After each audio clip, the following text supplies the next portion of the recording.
What's an underrated tool that more lifters should focus on, or that not enough lifters focus on? An underrated tool. That's so broad. Yeah, it is. But Like what? Lifting belt? Like um, definitely I would say it's hard because I want to say there's a lot of free content out there. An underrated tool. You know what? And I saw this shout out to I forget it's his name is like the guy who makes like powerlifting memes, the Filipino kid. I've seen a few of those. Yeah, I Yeah, don't know what he his he name made is one though. that was saying that like an underrated tool that people don't take advantage of, your fucking coach. That's true. Utilize your That's true. fucking coach. That's true. Literally, he's right fucking here. He's right Yeah. there. Like literally, um, it's so he was saying in the joke in the video, he was like people will ask him questions about lifting all the time, and he's like, and he'll be like, he'll see they have a coach, and be like, did you ask your coach? I don't like. Why are you scared of your coach? You know what I mean? Like I really try to tell my lifters like think of me as like your like I'm like your buddy, right? You gotta like be able to tell me what's going on, or I can't help you. I literally cannot help you. I could try to read a lot of minds, and I'll know how you're feeling when I give you certain things, but there are just some things you gotta just tell me. You just have to tell me because then I can help you better. I can help you become, the version that you want to be. But I cannot read your mind, and I think a lot of like you're already paying for the service. I think these days I would say open communication is pretty much the standard, right? Which was not the case 10 Yep. years ago at all. It was literally not the case at all. Um, Utilize your coach. That is like one of the most powerful tools that you have is literally a person who's been there, done that, gotten you there, produced the results that you want, right? They've already done this, right? Hopefully with a wide variety of people, and they have like really good resources. Um, One of the cool things about FLEXX is like all the coaches have each other, and we can all like we got an issue, you got like 10 minds looking at it. You know what I mean? Um, so utilize the tools at your disposal, and don't be afraid to like ask questions. Like that's it. Also, I would say another tool. Yeah, I think that's all I got. Let me know. Let me know. Aside, yeah, it's a broad question, so you could just say literally just say like Yeah, your knee I wasn't sleeves. necessarily thinking. Yeah, I wasn't necessarily thinking of a tool. I was thinking about what people overlooked is just it's part of recovery, but sleep. I think Yeah, people overlook the importance of sleep, and it's like if you were to look into the benefits of sleep, you'd be surprised about how beneficial it is. Like if it was not a natural thing that humans did, there's a very real chance that sleep would be like a performance, like a banned substance because of how I've powerful it actually can be. never heard that before. That's a Like really good way to look the, at it. like there's this old Stanford study for sleep. It's kind of famous, but I don't remember that much of it. But basically, the group that slept less was shot 9% worse from the free throw line. So imagine if you sleep less and you're like on average could be 3 to 10% weaker. Like would you sleep more? You probably would. But And it's just good for your overall health too. on that point, 3% of your total, go to a calculator, type in your current total, multiply it Oh by yeah. 103%. That is a significant improvement. That's, That is yeah. like that is Um like fucking so good. You know what I mean? Yeah. Eddie Hall, I was literally watching this video on Eddie Hall like a few weeks ago. He said the reason he won World's Strongest Man was because of sleep. It wasn't because of anything he did in training that year. It was because of the way he slept. And it's just like, and if you think about it, if you get, let's say you get 6.5 hours right now, and then you go and you get 7.5 hours for a week, that's an extra hour you get. If you multiply that by 7 days, that's an extra 7 hours. You basically just got a whole extra night of sleep just by getting a little bit more each night. So I think more people should just take advantage of sleep. Obviously, do what you can depending on your schedule, but don't stay up late playing video games or watching Dude, Netflix. yeah, I remember honestly my best meets the week of the meet, and this is actually like kind of interesting now that I think about it, and I think this could be helpful for people. Um, in 2015, I totaled like 17 something at 242. I didn't cut weight. I remember that week I would train, get Chipotle, and then I would go home and I would I would literally like lay on my stomach or my back and just not move and play video games. Like because meet week, I'm very stressed out about the meet. You don't want to think about it. And I know I've heard Yeah. athletes talk about this, pro athletes. They try to like do stuff that's nothing to do with the meet. So their mind could be on something completely different. Otherwise, you're going to start obsessing over the numbers you want to hit. You start getting anxious. You get that adrenaline going. So you like Yeah. watch a movie, play games, do something that has nothing that's going to take your mind. You go to those things. That's why every man, I believe men, guys, we need something that takes us out of like life, right? We just need like a couple hours. I forget about existence. I'm gonna hop on Apex with the boys or something. Just forget about it. And I think that's so important. And I think that I would go to sleep when I'm supposed to sleep. I would be like, all right, like I trained. I don't fucking want to stress myself out. I'm focusing on what I need to focus on. And I know that especially like Jesus, like going into like Sheffield and stuff, it's different. I'm going to sleep. I'm locking in. I'm focusing my recovery. I'm at the gym early. I'm handling business. You know what I mean? It's just Yeah. Russ does that too. Russ is very good about doing that. When Russ gets motivated, it's like he's like angry for winning. He's like, I'm gonna take this and I'm gonna that's powerlifting too. How do you beat people? With your sleep, with your recovery, with all those other things. It's not like Yeah. You in got to the do the extra mile thing. See, if you think about it, and like I heard this the other day, this guy was talking about college football players, but like every powerlifter is going to show up to the gym and lift. Okay. So if you just show up to the gym and lift, you're on the same field as everybody else. So if you want to separate yourself, you got to do more. You got to do the little things. Yeah. And the reason why I brought up the video game thing is because it grounds me. It keeps me like, do I want to go hang out with these people or do whatever or take steps at the mall? No, I'm gonna go fucking home because I got the biggest meet of my life coming up, and it was. It was a very memorable moment for me, and I was like, I'm going to do what I need to do to put myself in a position to have the best meet that I can. Even my better meets, like my Arnold's and stuff like that. Um, I tried really hard to just be a power lifter, and I know it fucking sucks, especially those last 2 weeks. Like you're just lifting and going home. That's it. Boring. Yeah. But that's what I wanted to do to win. Now with football, it was a little bit different. It was kind of similar but different. But I think powerlifting we can really emphasize and gain ground on others, focusing on those external things outside of the gym, like rest, recovery, and not underestimating your lack of sleep and how many like extra steps you're getting per day without thinking about it. Yeah, for sure. Yeah. What we got next?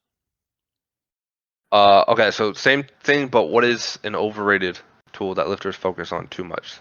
Like, Ooh. what's something that lifters focus on too much that hurts them, or that's not as helpful as they think? Not as helpful as they think. This might sound bad. I got two. I really do think lifters over obsess about technique after a point. And I've seen Yeah, this I can see that. literally destroy lifters, destroy them. Because It'll mentally drive them insane. yes, they are literally getting the results that they want. They are doing fantastic. But they compare themselves, it's two-pronged. They compare themselves to the best guy in the world who's got like 10 years on them, right? And they will just be like, it's not enough. I need to do something to be better. I need to change my form. I need to do this. I need to do that. And it's just like, man, like I said earlier, none of my champions are like that. They're not Yeah, like that, you know? They might have like little questions here and there, but none of them are like over obsessing over that to the point where and I got really good at identifying that and just saying like, hey, like if you do this, you're gonna get to where you want to go. But if you don't, yeah, like if you keep like questioning things and you just added like 50 kg to your total and now you want to like sometimes yeah you can make small adjustments and get better, but that's why you have to have like someone there to help you or just be really really objective with yourself and understand that like it's almost like there's a simple approach that's tried and true that will get you where you want to go and you will win, and winning is like relative, right? And then there's like yeah, objective winning, right? And then there's another approach that maybe for like 1% of people they should do that. Um, but it is not something that you should do for your body type, for your circumstances, or whatever. And I think it's a sad thing, especially, I mean, nowadays there's so much information. People just get all this information from all these different places. Um, it's hard to focus in on a few that work. But that's why I always say be a sponge. You have to experiment and see what works for you. Yeah. Or you could have someone that kind of fast tracks that, that's like that has the experience that like gets you there a little bit sooner. But yeah, that's what I got. Yeah. No, I agree. My biggest thing is like, especially if you're like a newer lifter, like if you're newer, you got time to figure out technique, like work through that, figure out what feels best for you. But at the end of the day, like more or less, I was thinking about finding a stable position that I feel good in that's going to allow me to produce force. And then I'm like, if I can do that, I'm gonna be fine. And I just overload that and I get better, and then there I am.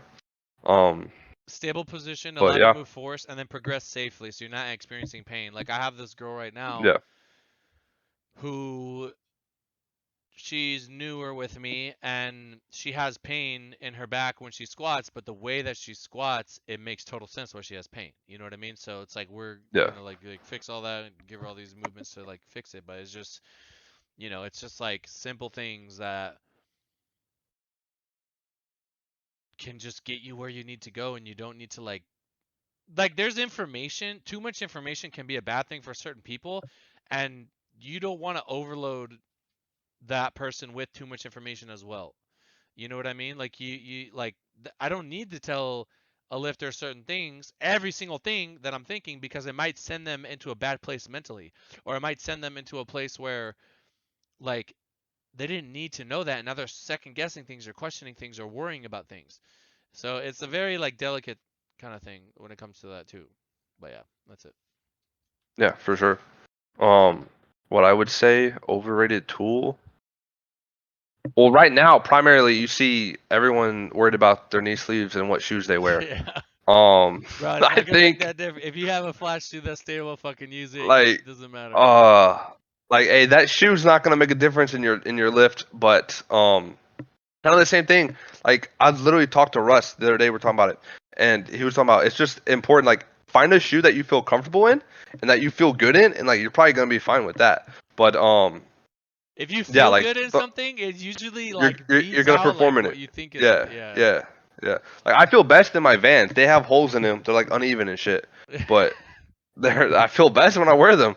Like I'm not gonna change that up. But I mean, like, yeah, there's worried too much about like the new thing. Instead of just like the thing that's gonna help you the most is just training hard and recovering hard. Like if you just do that, you're gonna be fine.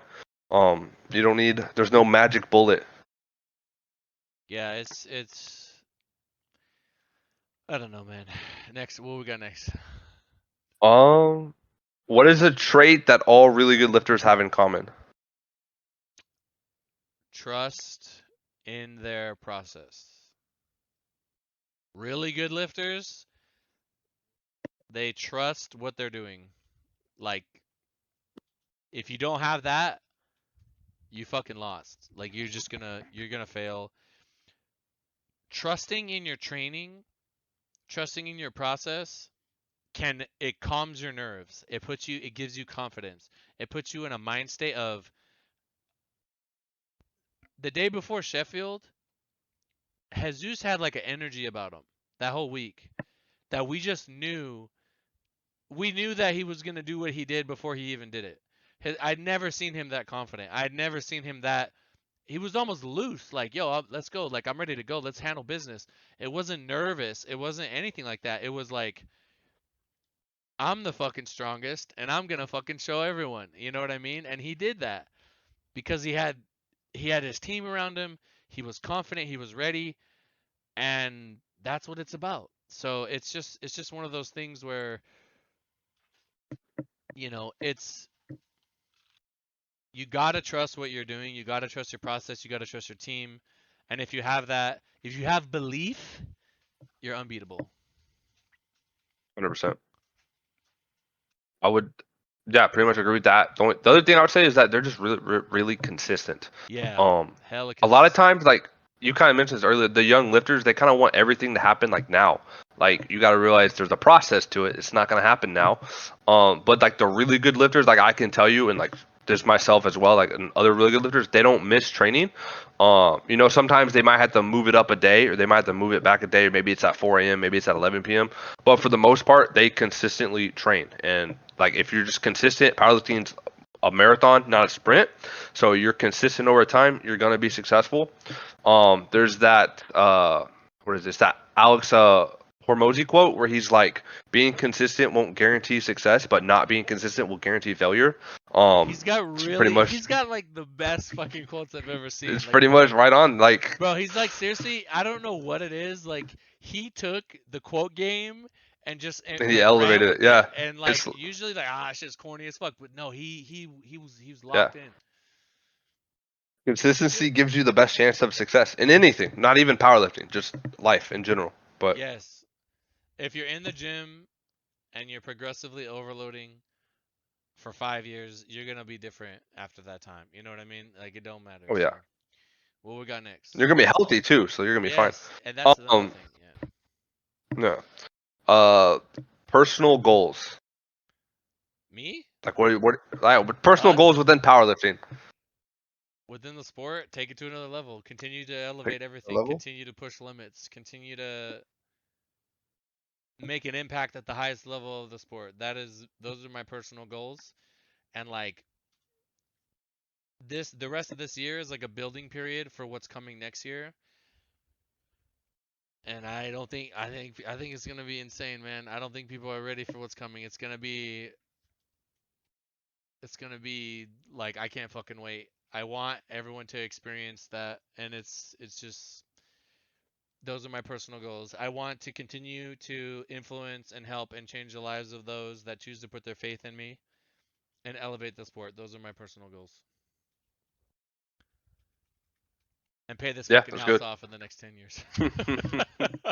There you go.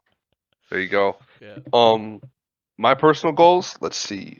Athletically, I mean, at this point, just win. Oh, I have those too, but Um, you go first. You go first. yeah. Nah, no one cares about So that for me. Go ahead. Go ahead. athlete, yeah. Just, I mean, I like. If I think about it, like everything I wanted to do and like everything I wanted to lift, I've like almost accomplished that. Like Yeah. 90% of those goals when I started back in like 2018 have literally already been accomplished. So now Love it's that. Love like I that. want a total 2K, at 105 or lighter. Um, because only like I think there's only still like 9 or 10 people have done that and tested. I love that. Good ass goal. Um, and then outside of that, it wins. So there's really only two more things for me, like as an athlete, that I want to do. Because everything else I've already hit all the numbers I wanted to hit. Um, and in order to hit these next goals, I would hit even bigger numbers. So to me, it's not even about those numbers. It's just about getting to the putting myself in the position for the goals. And then outside of that, coaching, just obviously continue to develop, um, elevate the sport to another level because I Yes, think sir. it's just getting warmed up. So Yep. I think we got to be there for it. Yeah, I definitely feel. I've said this in the past that like immediately after Sheffield, I was like, a whole new box has been opened up, and it's only gonna get, like, we are at a new playing ground now. Yeah, That's how I like felt. Sheffield was the kind of meet that like my parents could watch and not get bored. Dude, the lady behind me is this blonde lady and her husband, and like I kept standing up to like cheer or go up to the stage, and I kept looking back like, oh, I'm so sorry, I know I'm on your way, whatever. And after the meet, she was like, I just want you to know you were amazing. It was so fun to watch you. Like, your lifters did great. And I was like, I was talking to her, I was like, do you like do this, like, what do you what's up? She's like, no, I don't. I'm just friends of like somebody who ran the event. Like, I don't lift or anything, and it was fucking amazing. And I was like, That's crazy. what? My brother's Yeah, that's what girl, we need. my brother's girl doesn't. She doesn't powerlift, but she loved it. So Yeah, yeah. that's fucking dope. You know what I mean? Yeah. So Like my brother, he doesn't care about powerlifting.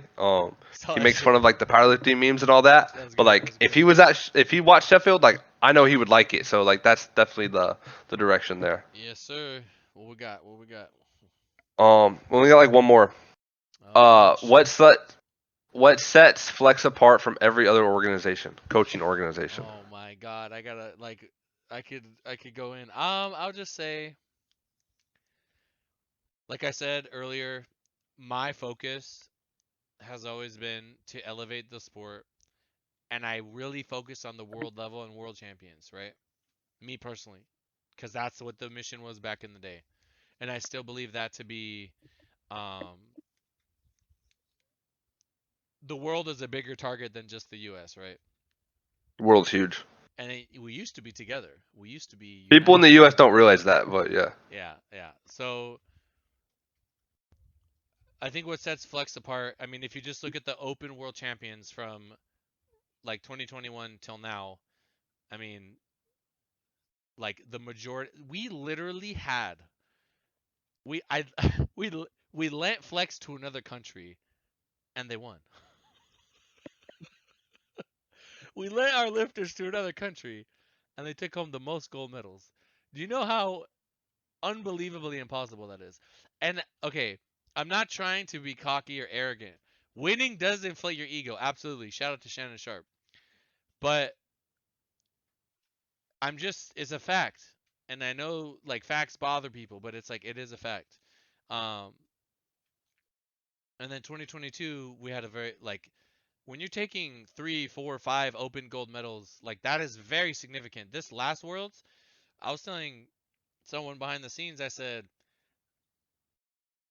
the shadow figure, I said, I don't know how I'm gonna beat that. Like I'm gonna try to beat that, obviously, but that is gonna be a hard thing to beat. And FLEXX, we just have a very cohesive unit. I can have it doesn't matter if I have Will, it doesn't matter if I have Camden, it doesn't matter if I have Mikey, it doesn't matter if I have Grant, it doesn't matter if whoever. I can put anybody in, Chris, and you guys get it done. You guys get it done. That's something that I love about this team, and we all have each other's back, and we all pick up the slack for each other. If we're at a meet and the other coach is not there, like we'll handle each other's lifters. Like that's what I love. I'm sure other teams do that too, but really, just are like I would say that the results at the highest level, that's something that sets us apart. The just like I mean, my 10 years really plays a role in like passing that down to the coaches and really helping I would say we focus on the things that are going to get you to where you go to where you want to go, and we don't waste time on like overthinking on things, right? Like that's something that I think we do a really good job at. um and this is a weird question to ask me because it's from my perspective, but if you ask others, I would be, I mean, I'm sure they would have maybe a similar, maybe a different answer. I'm not sure, but doesn't happen through like you have like that to me means something because it has to like the more people that you deal with over time, you're gonna like your reputation is like everything, and people are Yeah. gonna attract. If you see one winner, that's gonna attract more winners, and that's gonna attract more winners, and then but you have to continue to deliver. You cannot just like if you get someone with a bazillion followers and you fuck up, you're done. It's a double-edged sword. You're fucked. You know what I Yeah. mean?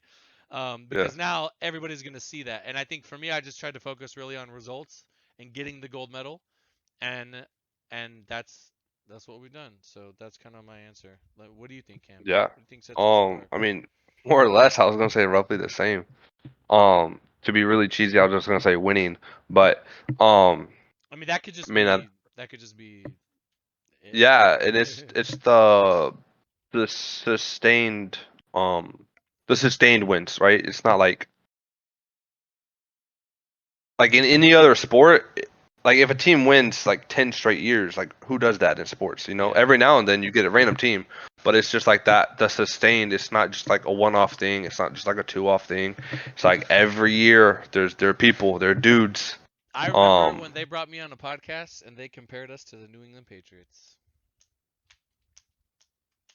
Remember that? I don't know if you remember that. back in the heyday of the Patriots, Yes, yes, not now. they they they got to get rid of Mac Jones. I don't think he's the answer. I don't know. I feel like Bill's put too much into him to let him go, but we'll Uh, we'll see. But yeah, I think sustained wins, and that's like the end thing. But there's a lot of things that go into achieving that, and I think we do that really, really well. And um, just just like the trust and the respect that our guys, our top guys, hopefully the younger guys see that. I know they do. I know the younger guys, they look up to the top guys and they see like, well, if Russ trusts Joey and what he's doing, why shouldn't I? You know what I mean? Um, I feel like if I had Chris on here, he would be like going crazy with that answer. But yeah, I just feel like we have sustained wins. We have a very like consistent record at performing at a high level. Um,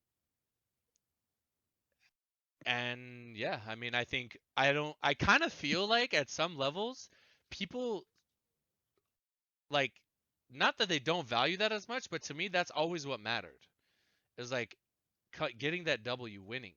How are you going to do that? And then you do all the little things to kind of achieve that.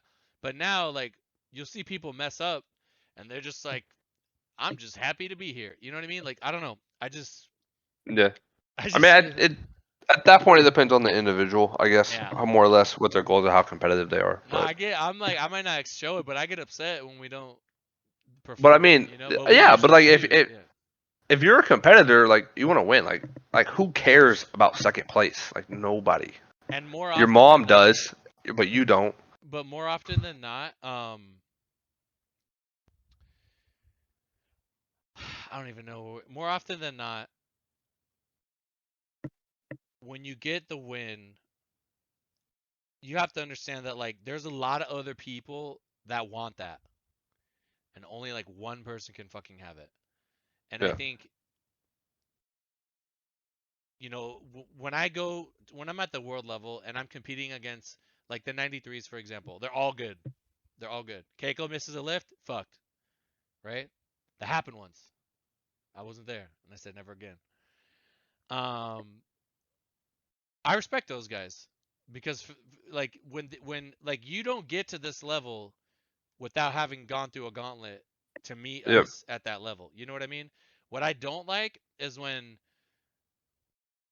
people kind of like they're coming up and they're like, I'm coming, I'm you know like yeah, I can't wait to go head up against you, and it's like get here first, and then I'll Yeah. shake your hand and say Yeah. you did what you needed to do to get here.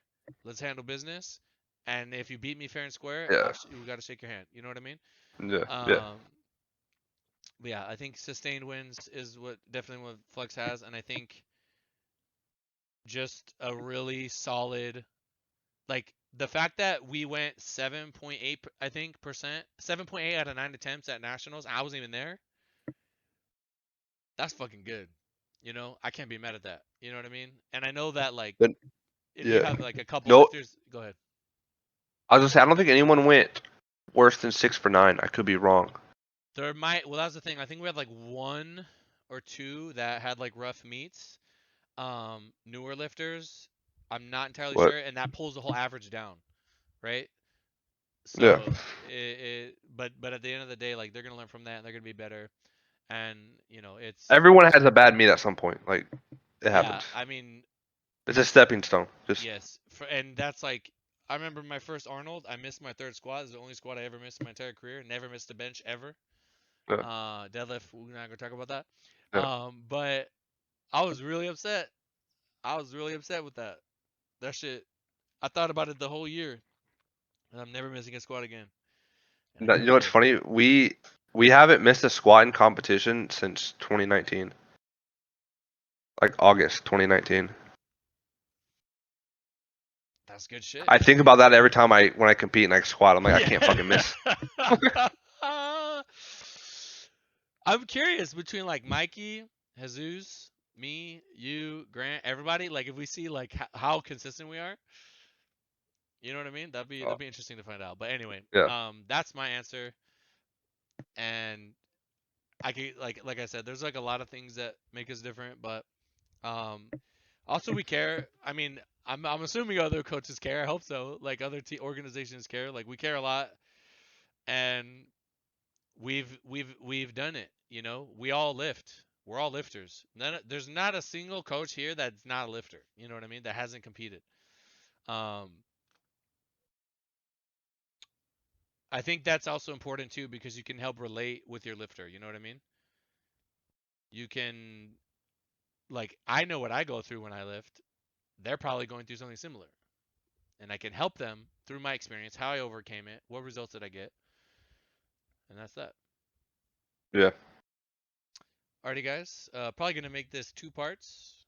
Yeah, that was long. Really deep, dude. We gotta. I mean, honestly, I think the like this podcast type stuff is like is good. That's good. I like it. Is good. Like we should.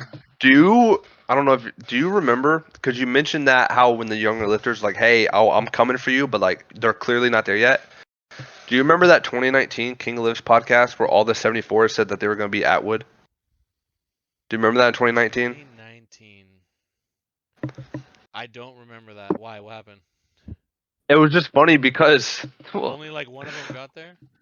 well, they all said they were gonna like they said they were gonna be at Wood that at year Nationals. At Nationals, yeah, in yeah, yeah, I remember 2019. that. I Yeah, remember that. and it took 4 years for one of them to do it. And it's just like it's that perception, like, hey, they want to be there now, but like you're not ready. Like you got to go through that process. Yes, and it's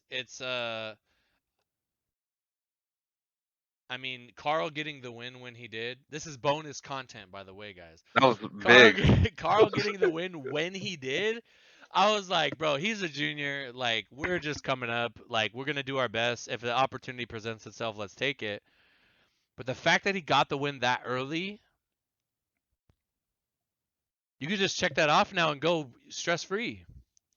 And Oh it yeah, changed because he has swag now. yeah. Dude, let me tell you something. Look at this And he beat finger. Outwood, so it's like, Look at this finger. There's something, I'm going to coin the term now, called world champion swag. When you become a world champion, there's something about you that changes. you got that I'm Riz. telling you now. I'm telling you right now, like, it's different. They become more confident. They got a little bit swagger in their step. It's fucking different, man. I can't wait to see who achieves their world champion swag next. It's gonna be good. We got some young killers coming up. I'm really excited. I need to tell them, yo, guys, just get going on your IPF journey now. If you're like young Demetrius, bro, you're already hitting 850 at Oh, 93. What the fuck are we doing? I'm gonna call Grant right now and say, Grant, FaceTime him right now. I'm he hit done with this 850 at shit. 90, not even 93. He did it at 90. Exactly, and he's Bro, fucking he's as tall shredding. as me. Did you know that? 6'1", 6 feet. Yeah, he's taller than me. At Nash, I saw him. I was like, bro, what? I was like, I heard how are he's a you good guy. 90? I'm excited to meet Yeah, he everybody. was cool. Alrighty, guys. Thank you so much. See you guys in the next one. Peace. Adios.